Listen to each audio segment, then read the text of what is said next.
La, du- ¿La dupla qué? la dupla arma. ¿Por qué? Suena mal eso. Ah, Arma. ya, No, porque pues, sí, vamos a tener que hacer la dupla que no nos funcionaba el nombre. Pero bueno, ya está bien. estamos con los dos diputados. Con los dos diputados. Ya, eso es lo formal. Esto, mira, no sé si se acuerdan, Jaime y Jaime, que el Checo Pete, cuando hacía su espectáculo, decía, Mm. llegaba, entonces el escenario decía, buenas noches. Y decía, esta es la única parte sin garabatos, sin groserías que voy a decir en todo el espectáculo. Bueno, entonces vamos a ir, ya lo dijo Alberto, estamos con los diputados. Comenzó y terminó la formalidad. ¿Ya? Perfecto. O sea, ustedes saben cómo. ¿Ah? Ya, voy a decir varias No se cosas para preocupe. presentarlo en este podcast. No es de emergencia, este es un podcast especial y que surgió a propósito de cómo terminamos el podcast habitual de los martes, donde entramos al tema del royalty, que podría ser en la Cosa Nostra, un tema importante país, pero de alguna manera son estos temas a veces medios como estructurales, que tienen potencialmente menos sabor, nos sacan la cuña a los monos peludos, etcétera. Y entonces, pero al final se armó una discusión buena y fue Alberto, vamos a concederle la autoría, que dijo, ¿sabéis qué? Hagamos una conversación y hagamos con diputados, con personas que han estado muy metidos en la discusión, con sus luces y sombras y que han estado permanentemente preocupados de, bueno, a ver si queda algo más de tema de la ganancia, de la riqueza de la minería, que se va toda, la que no es de Codelco, manos privadas, cómo puede quedar para el país en su conjunto, para el norte, para las zonas mineras. Y en ese contexto hemos hecho una excepción, perdón esta pequeña introducción, nosotros no solemos hacer podcast, ni siquiera mucho en los seminarios, con políticos en ejercicio, pero quisimos hablar del royalty, nos pareció súper pertinente y por eso les agradecemos mucho que hayan aceptado esta invitación de viernes en la tarde-noche. Claramente Jaime Araya está esperando arrancar del auto para alguna ceremonia, me imagino, en su distrito, tiene toda la cara, no lo sé, pero tiene toda la cara. Así que muchas gracias, Jaime Araya, Jaime Mulet, diputados de la región de Antofagasta, la región de Atacama, respectivamente. Bienvenidos acá a la Cosa Nostra. Oye, Bueno, no, muchas no, gracias. no quiero recordar el último liderazgo nacional importante que fue entrevistado en estos podcasts especiales. ¿Quién fue? ¿Quién fue? No, pero no, pero fue antes de que Fue fuera, hace harto tiempo. Hace fue harto antes de que tiempo. fuera vicepresidenta del país, Ya, por ok. escasos 6 meses. No les deseamos Ya, tanto mal, mira, chiquillos, chuta. no les deseamos tanto mal. Así que, Eh, eh, Ya, pero entremos fue en en su materia. mejor momento. Alberto, Fue en su mejor momento. Sí, no, yo solamente creo que lo más importante, creo que en este tema es ceñirnos a comprender el proceso que ha llevado esto, porque el tema del royalty, recordemos que en la transición, en los 30 años, cuando se discutió el royalty, se hizo una promesa, así como una promesa al aire, pero una promesa. La promesa no era una promesa para los ciudadanos, era una promesa para las empresas. Se dijo, pero miren, este es el último royalty que se discute para empresas, no hay más. ¿Ya? Aquí se cierran los royalties, esto es lo que hay, esto es lo que vamos a hacer, y nada más, no se preocupen. ¿Ya? Y se terminó ahí. Pero la discusión renació ahora y de hecho prosperó. Entonces, le doy la palabra a Jaime Mulet porque ese origen él tiene bastante importancia en ese proceso. A ver, cuéntanos, Jaime, cómo parte este Royalty 2 post-transición. bueno, bueno, muchas gracias. En primer lugar, muchas gracias por la invitación. Saludo a Jaime ahí, Jaime Araya. Bueno, yo creo que nace con Jorge Lavandero, ¿ah? Yo siempre reconozco a Jorge en esto que nos metió en la cabeza a principios de los 2000, especialmente, con mucha fuerza la idea del royalty. Y a Jorge lo miraban muchas veces como una persona extraña, ¿me entendí? Muy outsider dentro del Comité de la Democracia Cristiana. Yo formaba parte en esa época de la Democracia Cristiana y la verdad es que nos convence y hacemos el primer proyecto de ley del 2004 en ese contexto, que se pierde, voy a resumir en eso. Se pierde y sale el impuesto específico a la minería, que lo negocia Lago con Izaguirre, con la gran minería y ese pequeño impuesto específico que no tenía asignación regional. Y bueno, y quedamos hasta ahí, perdimos con un proyecto de ley de royalty en la Cámara de Diputados y nace este impuesto específico. Después ese proyecto inicial, entre paréntesis, lo firmó Pedro Araya también, que es hermano de Jaime, el año 2000, 4, aprovecho de decirlo, él era diputado, Pedro Araya también, entre otras personas. Actual senador. Actual senador, justamente. Y lo firmaron socialistas y un RN, 2 RN, que los convencimos, que era Carlos Vilche, siempre lo recuerdo, un diputado de acá de Atacama, que ya está fuera de la política, y un diputado Palma, que era de Maule, me parece. Y bueno, y esa historia se acaba con el impuesto específico. Había mucha renuencia, y quiero decirlo, del gobierno del Lago de aprobar un royalty. Yo no me olvido nunca de eso. No querían aprobar el royalty, no les gustaba el royalty. Y terminaron medios obligados porque levantamos el tema desde lo que era la concertación con Gonzalo Marner, Adolfo Saldívar y otros, y bueno, y los parlamentarios del norte particularmente. Pero terminó la historia del impuesto específico que después Piñera lo aumenta un poco a raíz del terremoto del 2010 y se recauda un poquito más. Y después, en el caso particular, yo estuve fuera del Parlamento muchos años y vuelvo el 2018 y siempre con el royalty en la cabeza, porque el impuesto específico no era royalty tampoco, y siempre con esa posibilidad, y con Esteban Velázquez, que había sido alcalde de Calame, que entra conmigo por primera vez al Parlamento en el 2018, y ahí tomamos el proyecto antiguo, hicimos uno nuevo y presentamos el proyecto en 2018, un royalty ad valorem en el mes de junio, o sea, los poquitos meses de haber vuelto a la Cámara de Diputados. Y ahí se inicia este proceso que nadie le había mucho futuro, la verdad. Y hoy, el otro día alguien me lo reconoció. Y pensaban que era, porque estaba como precisamente, decía Alberto, como que esto ya se había legislado, las compañías mineras habían quedado con cierta tranquilidad. Pero con Esteban Velázquez, Alejandra Sepúlveda también, y otros le damos duro, logramos sacarlo a la Cámara de Diputados en 2021, antes de la elección, de manera que hubo un entusiasmo de algunos parlamentarios y logramos los votos antes de la elección del 2021, en la reelección o de la elección parlamentaria. Y está el compromiso del presidente Boris, ¿cierto? Y tuvo la duda el gobierno si presentar un proyecto nuevo o tomar el aprobado en la Cámara de Diputados, que ya estaba en el Senado, y nace y se negocia este nuevo proyecto, digamos, que termina dando la luz, digamos, en esa negociación que se hizo en el Senado con las indicaciones del Ejecutivo. Ese es un pequeño resumen de esta historia. Yo Sí, creo que no le tenían fe al proyecto en general. Bueno, la derecha nunca le ha gustado, parte de lo que fue la concertación tampoco. Y logramos, digamos, yo creo que ayudó mucho la pérdida de la reforma tributaria en empujar, mm, digamos, el gobierno con fuerza este proyecto.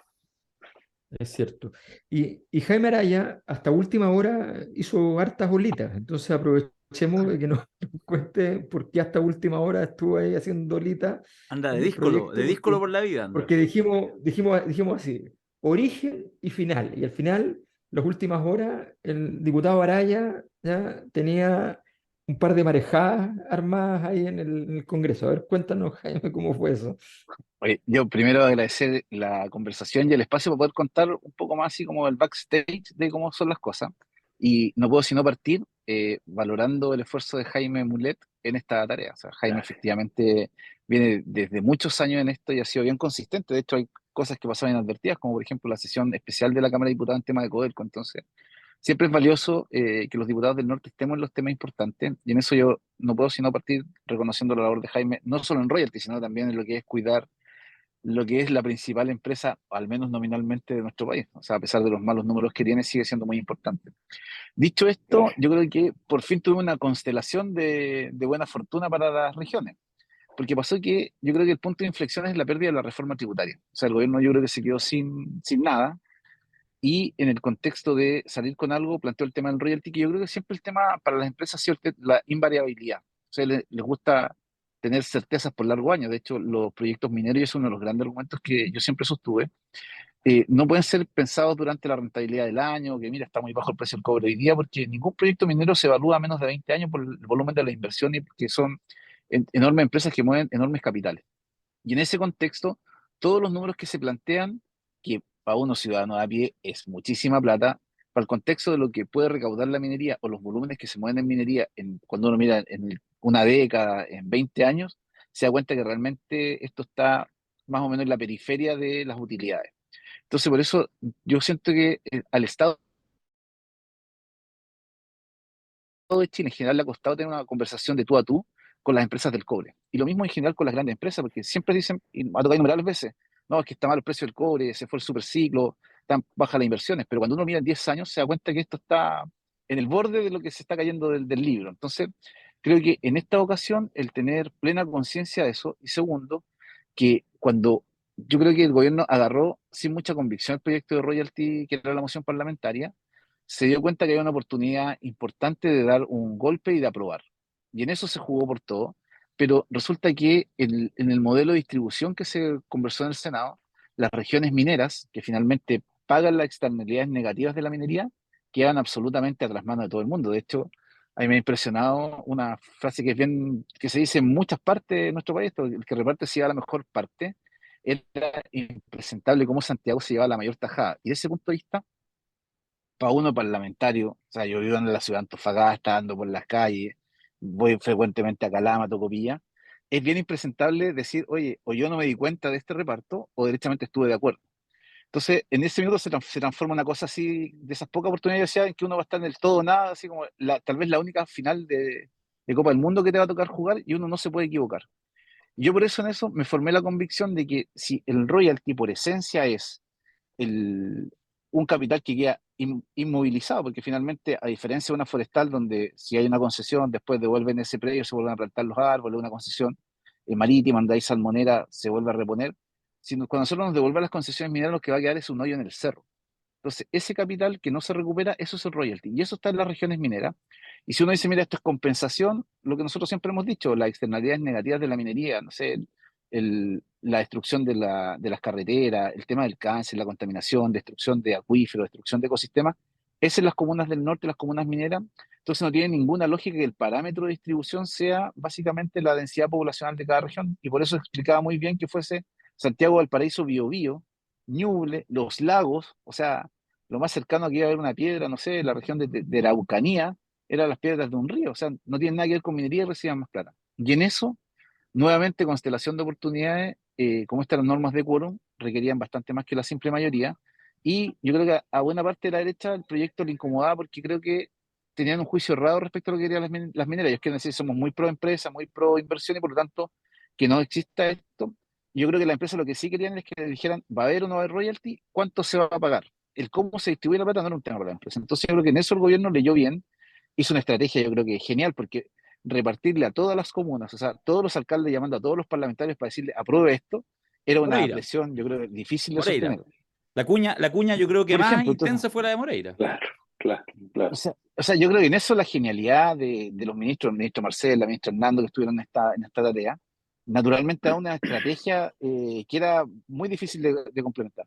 ¿Qué se sumó? Que yo creo que en esto también hay que decirlo con franqueza, que a muchos les preocupa que en un año electoral el gobierno inventó esta como suerte de puente de adelanto de recursos para gobernadores regionales y alcaldes sin control. Entonces imagino yo que la derecha, cuando decía que no estaba disponible a dar los votos porque era sin control, no podía hacer, lo que están diciendo es decirle que ustedes tienen 15, 16 gobernadores regionales y van a pasar plata ante la elección, y tienen más alcaldes que nosotros y también les van a pasar plata, que es casi de libre disposición. Entonces, es un argumento que yo creo que de buena fe es razonable, pero también por detrás flota esta preocupación de que en tiempo de campaña para las autoridades unipersonales estos recursos inéditos, o sea, alcaldes, no sé, de Licantén le iba a llegar plata del royalty, alcaldes de Peumo, de Los Lagos, qué sé yo, de Villarrica, Puerto Vara.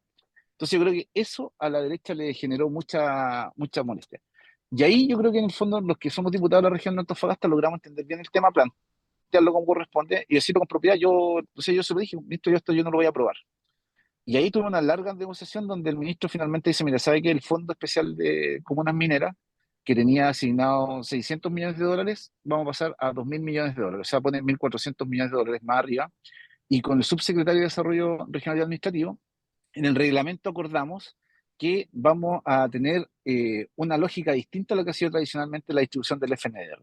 Y ahí va a tener mayor incidencia, y el criterio es incidencia de la actividad minera en el territorio. Y ahí claramente todas estas variables que nos afectan negativamente se van a transformar en positivo, y ahí se transforma en lo que la cosa nuestra diría es una oferta difícil de rechazar. Muy bien, buena Sí, bajada. sí. Eh, Sí, yo, dale. disculpa, Darío, es que, claro, yo creo que hay varias cosas que son importantes de todo este proceso. Una es primero, y también es parte de la pregunta, entonces, que se deje en claro cuál es la diferencia, digamos, con las anteriores formas de impuesto. Hablo de impuesto en general como aquel pago que es obligatorio, que es perentorio, digamos. Eh, que existían antes respecto a la minería. Pero además hay un factor que, claro, que es muy importante que menciona Jaime Araya, que es el tema de el dinero que tiene que llegar a los territorios correspondientes. No nos olvidemos que, y voy a dejar hecho una pregunta que es extra que tiene que ver con eso, pero no nos olvidemos que en Chile el estándar mundial más o menos de plata del presupuesto nacional que va a las comunas está alrededor del 20%. En Chile es el 9%. ¿Ya? Los gobiernos regionales, el estándar mundial, ahí ni hablar. O sea, en Chile ni Fuera de siquiera rango vale la están. pena calcularlo. Claro, es una vergüenza. A nivel de gobiernos regionales ya es un escándalo. Entonces, no, prácticamente los gobiernos regionales, prácticamente no hay presupuesto realmente para poder hacer obras y cosas. No, no, prácticamente hay algunas excentricidades que pueden ocurrir, que podrían derivar en recursos, pero son excentricidades. Entonces, en general está ese problema. Por tanto, este riego evidentemente viene a ser un elemento muy importante Muy y que importante. se haya logrado establecer esto que vaya a las regiones y particularmente a las zonas mineras, bueno, es muy importante. Pero hay un punto que la experiencia de lo que yo he investigado en Canadá, por ejemplo, hay una cosa que se hace y es que, porque hay dos temas. Uno es que las regiones mineras tienen ciertas características particulares que hace que sus niveles de cohesión social, desarrollo urbano en general se vean mermadas. Hay una serie de razones, no voy a entrar en detalle en este caso porque son muy largas. Pero hay otra cosa que tiene que ver con los pasivos medioambientales. Por ejemplo, en el caso canadiense, aparte de muchos impuestos, hay una especie de sistema de ahorro forzoso. ¿Ya? O sea, como el sistema de FP nuestro, pero para la minera. La minera tiene que ahorrar una cantidad de plata para cuando se jubile. ¿Ya? Y cuando se jubile la minera, entonces cuando ya está viejita y no va a seguir funcionando, está esa plata guardada para remediar los pasivos ambientales correspondientes a la zona, ¿no? Para que el sistema público no tenga que ir después y ver, ah, oye, aquí hay residuos, aquí hay minerales, esto es tóxico, esto de aquí. No, no, está la plata para hacerlo. Bueno, es un ahorro forzoso, es una cuenta corriente de ellos mismos, pero no pueden sacar Mm. la plata hasta que termine. Entonces, todo esto, ¿en qué se enfoca entonces este royalty? Este royalty se enfoca en el dinero para el territorio, fundamentalmente, ¿no? Ese es el camino, Jaime Mulet, ¿no? Sí, fíjate que, bueno, yo comparto una cosa y parto con eso. Además de la pérdida de la reforma tributaria, precisamente el sistema de asignación que hace Marcel es el que permite captar los votos, claramente, porque no solo pierde la reforma tributaria, sino que también inteligentemente. Nosotros pedíamos siempre un royalty con asignación regional, pensando en el norte, y siempre entendíamos que había que tener un fondo de convergencia, si le llamábamos, hacia las regiones más y las comunas más Mm. vulnerables del país, porque obviamente, pero con una asignación regional preponderante para las regiones del norte, para las comunas mineras. Eh, Hoy día se da una compensación, el fondo para comunas mineras relativamente pequeña.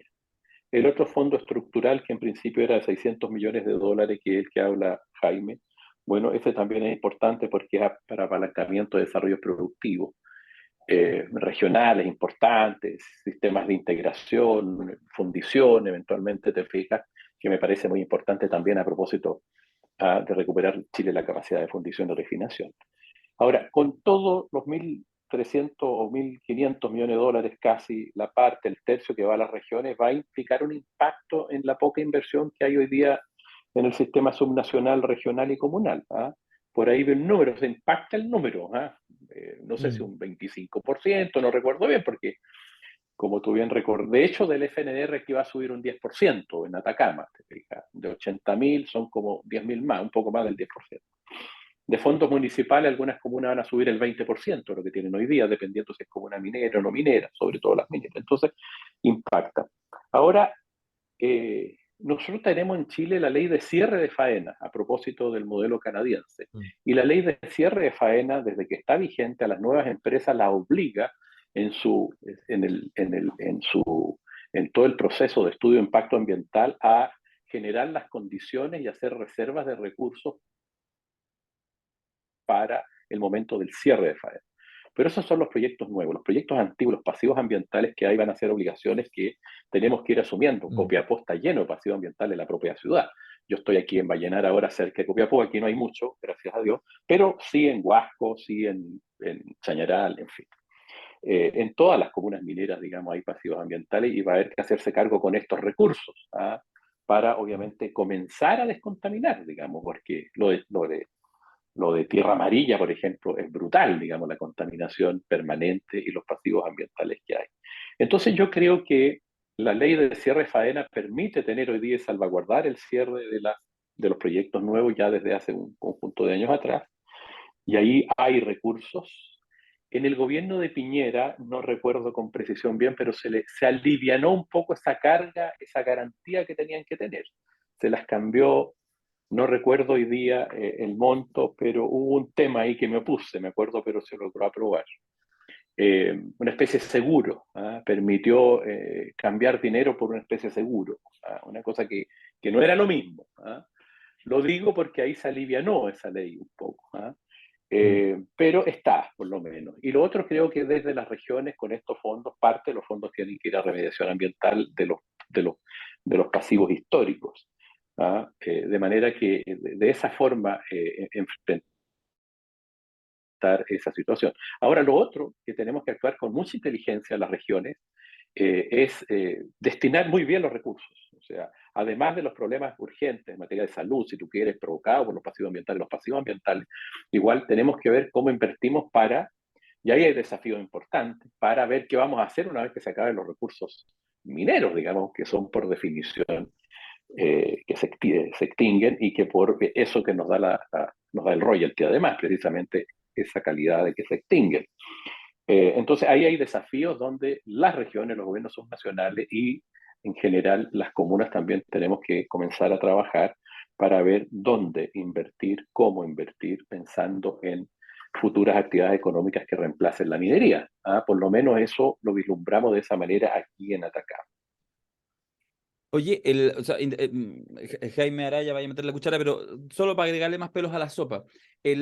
Quiero, para que la gente lo entienda, lo que ustedes perciben. ¿Qué tan grande? ¿Qué tanta relevancia? Porque mira, estamos como en un momento contracíclico, es decir, una irrupción, un crecimiento de la ultraderecha, a propósito, digamos, de lo que ha pasado el último tiempo, incluyendo la última elección, que es un parámetro válido. Y se aprueba en ese contexto el royalty. Efectivamente estaba semilla negociado, de hecho incluso entiendo que se podría haber aprobado antes, entiendo que el Consejo Minero recibió algunas presiones del mundo de la derecha para que esto no sucediera antes de las elecciones. Esas son las cosas que uno realmente le llegan por aquí y por allá. Pero bueno, pero se aprueba esto, que es como que en un tiempo como que fueran otras las ideas reinantes. Entonces, yo no sé si es sencillamente una cosa casual, si es algo que llega para quedarse, si en realidad, o sea, ¿cómo analizan lo que pasa en Chile con la aprobación del royalty, si es una cosa muy particular o si de verdad puede haber ahí un modelo, una manera de entender el desarrollo productivo, de meterle lucas a los deseos de descentralización, de regionalización, etcétera? ¿Cómo lo ven también como en ese contexto, como en un fenómeno más general de época? Eso me interesa, Jaime Araya, después también te lo Mira, dejo rebotado como reflexión. es buen punto, muy buen punto. Permíteme, antes de que la tome Jaime, que obviamente va a responder muy bien. Hay una disposición, diría yo, por primera vez. Yo soy un político viejo ya, tengo 59 años y tengo conciencia desde, bueno, como todo el mundo, del proceso desde que recuperamos la democracia y obviamente desde la dictadura. Yo por primera vez veo un gobierno y particularmente un ministro de Hacienda, y esto no es por tirarle flores a Marcel, que entiende con claridad la necesidad de que las regiones tengan más poder, tengan más recursos, tengan más atribuciones, y esa disposición está. Y el compromiso del royalty está mucho en él. Ahora me dicen que Marcel en la OCDE tuvo cierta responsabilidad que tenía que ver con los gobiernos subnacionales en los estudios, digamos, y enfocó parte de su estadía en ello. Yo veo en él una persona convencida por primera vez. Todos los ministros de Hacienda eran centralistas los recursos, pero absolutamente. Y hoy día está esa disposición que se condice hoy día con el royalty, este proyecto que es una mezcla entre impuesto específico y royalty. El royalty es solo el 1% al valor. Eso te digo en primer lugar. En segundo lugar está la ley de regiones más fuerte, que nosotros llamamos ley de rentas regionales, que es una pretensión nuestra del Teo Valenzuela y que venimos trabajando hace muchos años desde organizaciones regionalistas, que el gobierno está presentando también para facilitar de alguna manera el esqueleto financiero regional, facilitarlo. No viene más plata ahí, pero vienen facilidades, incluso vienen rangos donde las regiones van a poder cobrar determinados tributos, tasas en algunas cosas. Viene sin recursos, pero viene un marco que facilita. Y eso es Marcel, fíjate. Y yo por eso que valoro mucho este proceso porque es más integral. No solo es transferir recursos, no solo es captar los impuestos, sino que yo creo que por primera vez, como te digo, desde Hacienda está el conocimiento y la necesidad de que ese impulso, porque ese impulso acá en Atacama con esos recursos, obviamente, y con las facilidades también para hacer las inversiones regionales, va a permitir generar una dinámica, si hacemos las cosas bien, enriquecedora, te fijas tú, un cierto apalancamiento, cierto grado de autonomía. Y lo otro, para terminar, este royalty es el inicio desde mi punto de vista. Si yo le pregunto a Jorge Lavandero, capaz que me rete, de hecho lo llamé el otro día, me contacté con él por WhatsApp, pues yo te fijas, y claro, esto es una cosita chiquitita. ¿Ah? Los estudios de Lleno Sturla, del profesor López, de Gonzalo Marmet y otros, incluso de Jorrat, hablan de que hay un margen mucho mayor. De hecho, el royalty que salió de la Cámara eran 2 puntos del PIB. Te fijas, porque aquí la tasa del específico quedó congelada en el 26%, que se suma a los otros impuestos y a los valores.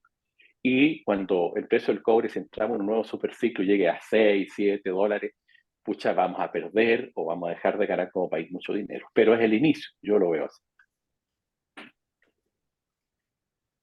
Jaime. O sea, varias cosas. Yo creo que hay, si uno lo mira, que en un momento en que aparentemente hay ideas de derecha predominante, creo que, y en eso yo soy así, fiel suscriptor de las tesis de Quiroga Mayor o Mayor Quiroga respecto de la impugnación que no se ha ido de Chile. Entonces creo que esto incluso es una consecuencia además de aquello, porque quienes primero leyeron, yo creo que el estallido social fue, muy a mi nuestro pesar, fue la gran empresa. Recuerden ustedes que lo primero que se puso arriba de la mesa fue Luxi diciendo yo subo el sueldo a 500.000 pesos a todos mis trabajadores. Y hoy día, producto de una serie de elementos, entre otros el cambio climático, todas las empresas quieren acelerar su transición hacia el cobre verde. Entonces, el cobre de Chile, si no tiene una adecuada estructura de desarrollo territorial financiado precisamente por la extracción de cobre, se transforma en una industria extractivista, donde todos los pasivos, no sé, la subcontratación laboral, la destrucción del territorio, degradación de aguas, de ecosistemas, se transforman en que la huella de carbono crece, crece, crece, no hay ninguna posibilidad de decir este cobre es verde y por lo tanto ese cobre va a valer menos. Y esto uno lo ve, por ejemplo, que grupos, yo creo, transnacionales grandotas, son las primeras en reconvertirse a energías renovables no convencionales. Son los que más están impulsando el uso de agua desalada.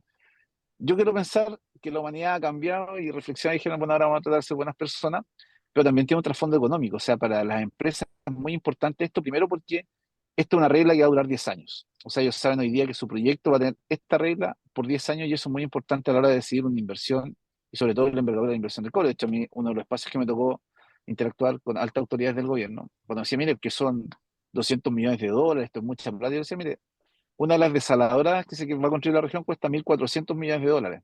Entonces, 200 millones de dólares en un presupuesto municipal es mucha plata, pero en perspectiva de lo que es industria del cobre, seguimos siendo valores que son discretos, muy importantes. Yo creo que en esto sí el ministro Marcel se convenció, porque ya lo decía Jaime, es un gobierno que yo creo que él ha tomado una lógica que es la correcta, que es potenciar el desarrollo de las regiones. Yo creo que en eso es muy importante, se entendió el tema de la importancia de potenciar los gobiernos comunales.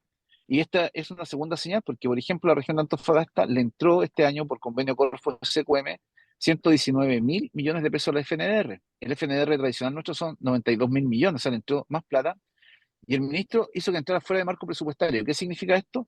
Que no es que lo que me entra por acá me lo sacan por allá.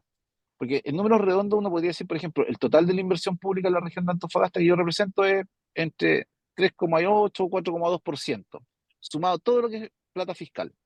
Entonces, cuando uno le subían, por ejemplo, la inversión en FNDR, se la bajaban en los sectores. Cuando aumentaba la inversión del presupuesto del Ministerio de Educación, le bajaban, qué sé yo, a vivienda. Entonces, esa regla se rompió. Aquí vienen efectivamente recursos adicionales y potenciar las regiones, creo que es una cuestión que igual es contracíclica, porque en el fondo es fortalecer regiones, fortalecer comunas en una lógica donde el mundo es global, donde los desafíos son todos globalizados, donde lo que se hace se impacta, entonces debiera haber una mayor convergencia. Yo creo que en eso lograr hacer proyectos que se articulen, porque lo peor que nos podría pasar es que producto de estas platas del royalty tuviéramos, no sé, el Gran Faro de Antofagasta, no sé, la pirámide de no sé qué comuna, y los alcaldes o los gobernadores regionales se pusieran a hacer estas obras faraónicas que son muy típicas de las autoridades unipersonales, con recursos que debieran ser, yo creo que de afectación en términos de cubrir brecha, brecha educacional, brecha de salud, brecha de vivienda, brecha de infraestructura pública, brecha de parque.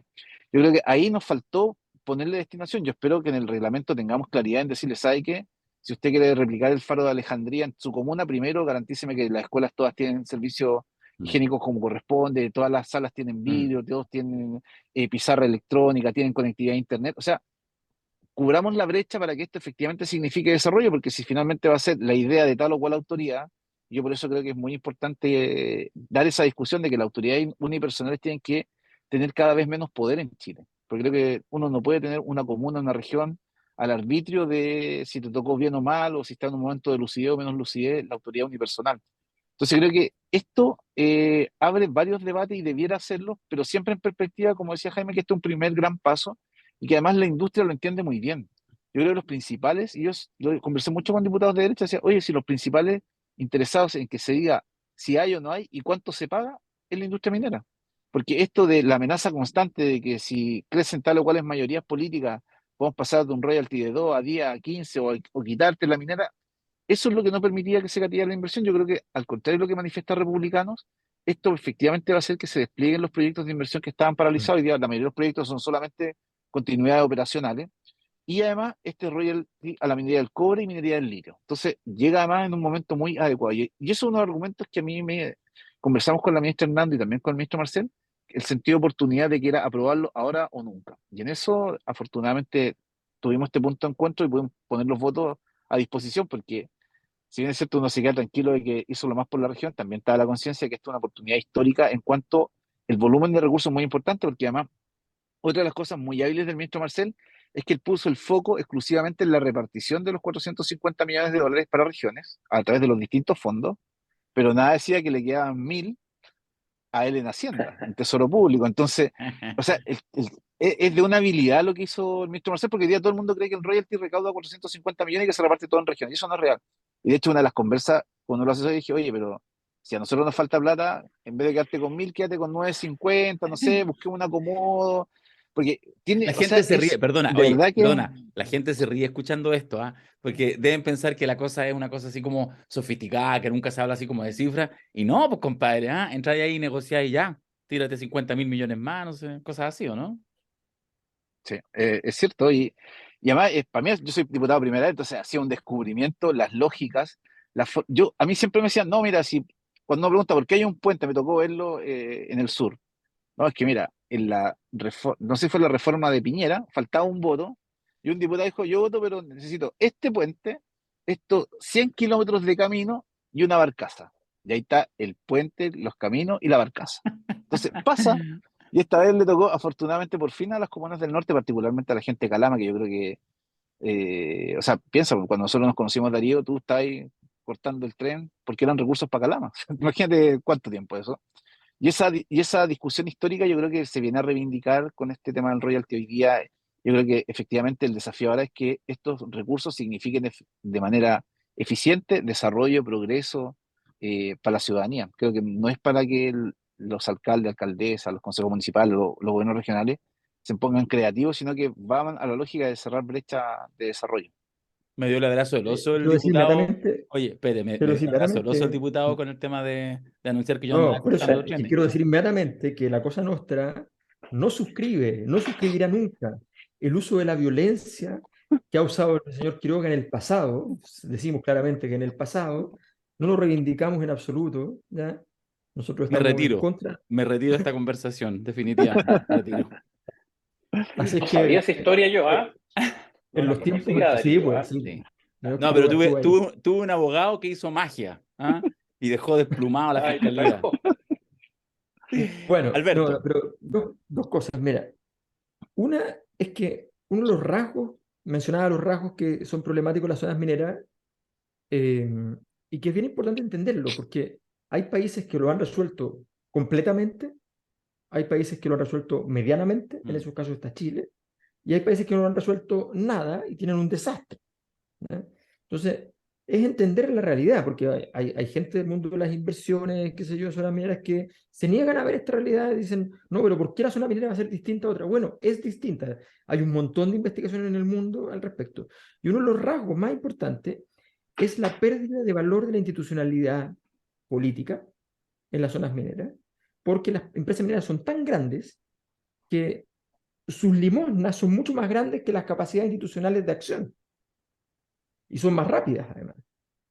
Entonces, muchas veces los políticos mismos le llega a alguien y le dice, oye, tenemos un problema, falta pavimentar una calle, y esto me lo contaron gente de las mineras. O sea, mira, tarjeta del alcalde, la tarjeta del alcalde, vaya a esta minera, hable con tal persona, dígale que viene de mi parte y pídale la plata para el pavimento. ¿Ya? Sí. Entonces, ¿qué estás haciendo tú ahí? Estás diciendo la institucionalidad no existe. Yo estoy aquí de cartero para que usted venga y yo lo mande a la minera y usted vea cómo consigue unas lucas para poder hacerse impuestos. ¿Quién evaluó ese proyecto de calle? ¿Quién preguntó si esa calle debería existir? Porque tal vez es una población irregular, un campamento, y resulta que no, esa cuestión, el destino lógico sería en realidad tratar de trasladarlo, porque no tiene sentido que esté ahí, porque es peligroso. No, se construyó y se le puso un cemento. Pero nadie lo evaluó, nadie lo miró. Entonces, esos problemas de institucionalidad pasan en todas partes del mundo cuando no hay un control respecto a estas formas de hacer que las instituciones funcionen. Bueno, este proyecto hace que las instituciones tengan más capacidad para hacer cosas. Nunca debemos olvidar que en el caso de la región de Antofagasta, la región de Antofagasta tiene un per cápita más o menos parecido al de Italia. ¿Ya? Y no es Italia. ¿Ya? Y no es Claramente Italia. no. Y eso que en Italia, harto de la plata pública que llega se pierde en el camino, ¿eh? Pero aún así no es Italia, ¿ya? Entonces, claro, hay un problema ahí que yo creo que este tipo de ley permite que al llegar recursos, las instituciones públicas puedan mostrar su capacidad, y esto es importante que efectivamente se muestre su capacidad en cosas más estructurales. Uno de los grandes temas de zonas mineras siempre es el tema de desarrollo urbano, y eso suele ser entre más o menos y bastante malo, entonces hay que atacarlo con mucha fuerza. Pero bueno, eso es la primera cosa. Pero hago una pregunta extensiva, porque la gracia de la política es esa, que es como multiplicativa. Entonces aparece esta ley, uno dice, ya sí, pero es que esta zona tiene que tener un royalty porque está el tema extractivo, qué sé yo. Entonces la pregunta siguiente es, ok, ¿y esto no vale, por ejemplo, lo mismo para la pesca o para el forestal? No sé. Reforma Bueno, tributaria. yo Ah, creo que, yo creo que sí, fíjate, entendiendo el royalty como regalía y obviamente el sentido que siempre la definición que hicimos tenía que ver con el hecho de que se explotaba un recurso no renovable, ¿cierto? Y que eso era una cosa, y lo otro era que el Estado era dueño del recurso. ¿Ah? El Estado era dueño del recurso por la disposición que está en la Constitución, donde el Estado de Chile es dueño, ¿cierto?, de todos los yacimientos mineros. Entonces era el pago al dueño. ¿Ah? Y así se entendió, así se definió. Y por primera vez se establece el royalty, porque la otra fue impuesto específico con un sistema de margen operacional minero, en fin. Y esto lleva una mixtura de margen operacional minero y de royalty ad valorem del 1% de las ventas, ¿ah? Que es una parte de la recaudación. Ahora, yo creo que, y se ha planteado, por ejemplo, en las forestales, lo hemos planteado desde la Federación Regionalista Verde, lo planteó Esteban Valenzuela, en medio de los incendios, digamos, Eso, después lo eso iba a corrigió el decir, hágase cargo ministro. de su ministro. Claro, me hago cargo de mi ministro Es y su apoyo a ministro mi y es su ministro. amigo, Después, además, imagínense. y mi amigo Teo, y después lo reafirmó Flavia Torrealba desde la Federación, se planteó en comité político también, y el ministro de Hacienda le cierra la puerta por la reforma tributaria de alguna manera. Pero yo creo que la necesidad de establecer compensaciones directas a las comunas, a las regiones claramente afectadas por actividades económicas que producen mucha destrucción o muchas externalidades, por usar una palabra más ciútica, ¿cierto? Se justifica. ¿Ah? Y creo que plenamente, más allá de la definición, más allá de si es renovable o no es renovable el recurso, más allá si es el Estado o no el dueño, porque de alguna manera, por ejemplo, la forestal y todo el cambio que han hecho en la hidrología, digamos, en las aguas, por cambiar especies, en fin, dañan permanentemente, eliminan permanentemente ecosistemas completos. ¿Para qué decir los salmones con sus fecas en la zona sur del país, donde los pescadores artesanales tradicionales han sido desplazados porque ya obviamente va desapareciendo su pesca, ¿te fijas? Y destruyen el subsuelo marino. En esos dos casos yo los veo muy emblemáticos y creo que hay que buscar la manera de que esas actividades obviamente compense la destrucción que han hecho directamente en las comunidades, parecido a lo del royalty a la minería, y obviamente dejen de producir esos daños que son irremediables.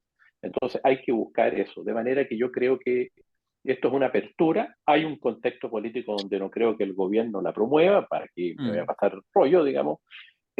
Solo me ha llamado la atención, sí, una declaración que ante el programa no la encontré del ministro Marcel, que quiero decirla, que dice si vamos a discutir la reforma tributaria, porque él ha estado en diálogo permanente con los gremios, con los partidos, en fin, con distintos sectores, y yo creo que en alguna le escuché deslizar de que probablemente afecte esa recaudación nueva. O sea, la afecta a un objetivo o a un lugar, más bien a un objetivo político o económico determinado. Y va a buscar de esa manera lo que me imaginé, que me parece interesante, en este intento de nueva reforma tributaria, va a buscar los votos así. ¿Y qué pasa si subimos un punto que es poco tradicional desde que se hizo la Constitución del 80? Subimos un punto, no sé, o medio punto de recaudación a través del impuesto a la renta para seguridad ciudadana. O sea, y si los empresarios dicen que no, y si la derecha dice que no, entonces se están oponiendo, ¿te fijas? Ahora, eso es peligroso, ese juego, ¿ah? Sin lugar a dudas. Pero no deja de ser interesante. Le escuché decir, pero no he encontrado el texto. Te digo, si es que afecta a determinadas recaudaciones a fines específicos, que yo creo que no tiene necesariamente nada de malo en la medida que se haga y que se regule bien. Pero bueno, eso es lo que te puedo decir. Don Jaime Araya. Oye, o sea, yo creo que la pregunta es, la definición gruesa que tenemos que dar es la recaudación fiscal. ¿Cuánto queremos recaudar? Yo creo que en eso, esa conversación hay que darla muy sencillamente, no en puntos técnicos, y después hacer, evidentemente, una línea más fina por tipo de impuesto, por categoría de impuesto, por tipo de empresa y esas cosas, De porque la industria. finalmente, ¿qué es lo que uno debiera decir? La reflexión sencilla es, este es un país muy rico en recursos naturales, renovables y no renovables, es un país de mucha diversidad, de muchas necesidades, y esos recursos nosotros tenemos que buscar la fórmula que permitan que Chile sea un país equitativo, un país desarrollado, con igualdad de oportunidades, que nos permita efectivamente volver a insertarnos en el mundo que viene, porque yo creo que mucho de la conversación del mundo, cómo está cambiando, no se está dando en los espacios políticos de discusión tradicional. Hay proyectos muy valiosos, como por ejemplo 40 horas, pero eso yo no creo que sea la discusión del mundo del trabajo hoy día, cuando se está destruyendo el trabajo humano. O sea, hoy día uno donde va, no sé, a un mall, uno va a una tienda comercial y hay, no sé, hay 2 cajeros por piso, antes estaba lleno. Ese trabajo hoy día polifuncional que le gusta tanto al retail es porque ya no necesitan solo al cajero, al vendedor, al asesor comercial, sino que automatización. Y eso está entrando muy fuerte. El propio mundo minero antes era intensivísimo en utilización de mano de obra, hoy día ya no lo es. Cuando uno va a las faenas mineras, sí, es todo automatizado. Entonces, creo que garantizarnos esa oportunidad de que Chile efectivamente sea un país desarrollado en el corto plazo y de acuerdo a los desafíos del mundo actual, tiene que ser diciendo cuál es la recaudación fiscal necesaria y que además nos haga ser un país respetable. O sea, nadie viene de afuera y dice, les vengo a vender hielo, como esta historia de Gabriel García Márquez, cuando iban y vendían el hielo así como que todos se deslumbraban y algo que no valía nada lo hacían ver como valioso. Entonces yo creo que el tema del respeto que tiene Chile cuando dice yo pongo reglas claras porque sé lo que tengo y lo que vale, estas son mis reglas. Y eso rige en lo forestal, rige en lo minero, rige en la agroindustria, las posibilidades que tiene Chile de desarrollo de energías renovables no convencionales. O sea, pongamos nuevas reglas, pero reglas acorde de una cosa que hemos dicho muy sencillamente. O sea, hagan en Chile lo mismo que hacen la mayoría de los países OCDE. ¿Por qué los países de la OCDE en sus países no contaminan, en sus países no subcontratan, en sus países tienen seguridad social, sindicalización, protección a los consumidores, y aquí vienen a Chile y no lo hacen? Entonces yo siento que eso es una cosa que el país tiene que hacer a través de la reforma tributaria, que imagino que es el espacio natural donde es omnicomprensivo y por lo tanto ahí se discute. Y las cosas específicas por sector, por lo que yo quiero potenciar, por lo que no quiero potenciar. Nosotros hemos hablado en la bancada el otro día la necesidad que haya, por ejemplo, un impuesto a la automatización, para que de alguna forma el Estado pueda ir regulando la puesta en marcha o la salida del trabajo humano. Si hoy día no es cambiar un trabajador por otro, es cambiar un trabajador por una máquina. Si las estaciones de servicio ya no tienen bomberos. O sea, y uno ve que, por ejemplo, en cierto supermercado hoy día el 40% de su superficie ya no es sala de venta, sino que es sala de despacho. Entonces, eso significa terminar con el trabajo y ahí yo creo que Chile se merece una oportunidad de ser uno de los primeros países que llegue a esa sociedad más moderna, que hoy día aparece, no sé, cosas que antes eran impensables. Por ejemplo, un tipo que tuvo un accidente ayer, quedó parapléjico, hoy día camina gracias a la inteligencia artificial. O sea, esta semana viene en Chile el primer juicio donde un imputado va a ser asistido por una inteligencia artificial. Esta cuestión del chatbox GPT que reemplaza los discursos políticos, reemplaza las tareas escolares, que lo reemplaza todo. Nosotros necesitamos desarrollar capital humano que nos permita hacer una sociedad de futuro. Y en eso yo siento que una reforma tributaria es primero decirle al mundo, sabemos lo que tenemos, sabemos lo que vale y exigimos que se nos respete, porque Chile, a pesar de lo que nos digan, si miramos, y yo creo que el desafío del presidente de la República es llamar a todos los sectores políticos a cuidar el país. O sea, nosotros no tenemos un país en ruinas, como dicen muchos sectores de oposición, algunos autoflagelantes que de la propia coalición de gobierno, si basta mirar lo que pasó en Perú, y ha pasado 2 veces, lo que está pasando en Ecuador, lo que pasa en Colombia, lo que está pasando en Argentina, para decir, no somos evidentemente una estrella en el firmamento, pero tampoco somos un país que se está cayendo a pedazos, sino que tenemos una cantidad de oportunidades y creo que hacer bien estas cosas, como un royalty, habla bien de Chile en su conjunto, trasciende las posiciones de política. Si hacemos una buena reforma tributaria, también trasciende a Chile en su conjunto y también permite que volvamos a ser un país creíble para la inversión, un país que da certeza, que tengamos acuerdos básicos que vamos a cumplir en un mundo que cambia muy constantemente. Si yo creo que este tema de la elección, si la encuesta de la Cosa Nostra, ¿cuánto apoyo le daba en mayo al apruebo? Y al año exactamente en 375 días esto giró para el otro lado. O sea, no está firmado que el próximo año en mayo las posiciones estén como están hoy día. Entonces, los ciclos que antes eran de 30, 20, 15 años, hoy día son ciclos capaz anuales, van a terminar siendo semestrales y tiene que ver con la velocidad que se procesa la información, la velocidad con que se procesan los datos. Hoy día yo creo que el verdadero desafío es poder captar la atención de la gente.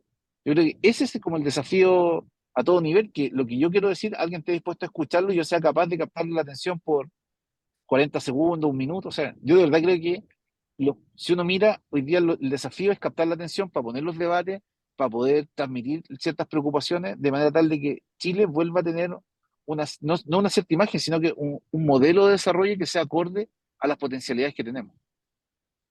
Estimados, creo que para ser día viernes, seguir alargando esta conversación sería una maldad. Creo que ha sido un espacio súper interesante. Les agradecemos harto que de verdad que hayan estado acá. Y fíjate, permíteme cerrar yo con una reflexión. Si quieren agregar alguna cosita más, tenemos 3 minutos.